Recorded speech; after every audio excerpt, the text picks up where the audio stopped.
വിശുദ്ധ ലൂക്കായുടെ സുവിശേഷം 7-ാം അധ്യായം 11 മുതൽ 17 വരെയുള്ള തിരുവചനങ്ങൾ.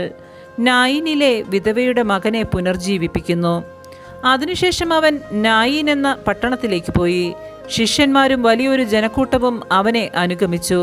അവൻ നഗര കവാടത്തിനടുത്തെത്തിയപ്പോൾ മരിച്ചുപോയ ഒരുവനെ ചിലർ എടുത്തുകൊണ്ടുവരുന്നത് കണ്ടു. ഒരു വിധവയുടെ ഏകപുത്രനായിരുന്നു അവൻ. പട്ടണത്തിൽ നിന്ന് വലിയൊരു ജനക്കൂട്ടവും അവളോടൊപ്പമുണ്ടായിരുന്നു. അവളെ കണ്ട് മനസ്സലിഞ്ഞ് കർത്താവ് അവളോട് പറഞ്ഞു, കരയേണ്ട. അവൻ മുന്നോട്ട് വന്ന് ശവമഞ്ചത്തിന്മേൽ തൊട്ടു. അത് വഹിച്ചിരുന്നവർ നിന്നു. അപ്പോൾ അവൻ പറഞ്ഞു, യുവാവേ, ഞാൻ നിന്നോട് പറയുന്നു, എഴുന്നേൽക്കുക. മരിച്ചവനുടനെ എഴുന്നേറ്റിരുന്നു. അവൻ സംസാരിക്കുവാൻ തുടങ്ങി. യേശു അവനെ അമ്മയ്ക്ക് ഏൽപ്പിച്ചു കൊടുത്തു. എല്ലാവരും ഭയപ്പെട്ടു. അവർ ദൈവത്തെ സ്തുതിച്ചുകൊണ്ട് പറഞ്ഞു, ഒരു വലിയ പ്രവാചകൻ നമ്മുടെ ഇടയിൽ ഉദയം ചെയ്തിരിക്കുന്നു. ദൈവം തൻ്റെ ജനത്തെ സന്ദർശിച്ചിരിക്കുന്നു. അവനെപ്പറ്റിയുള്ള ഈ വാർത്ത യൂദയ മുഴുവനിലും പരിസരങ്ങളിലും പരന്നു. നമ്മുടെ കർത്താവായ മിശിഹായ്ക്ക് സ്തുതി.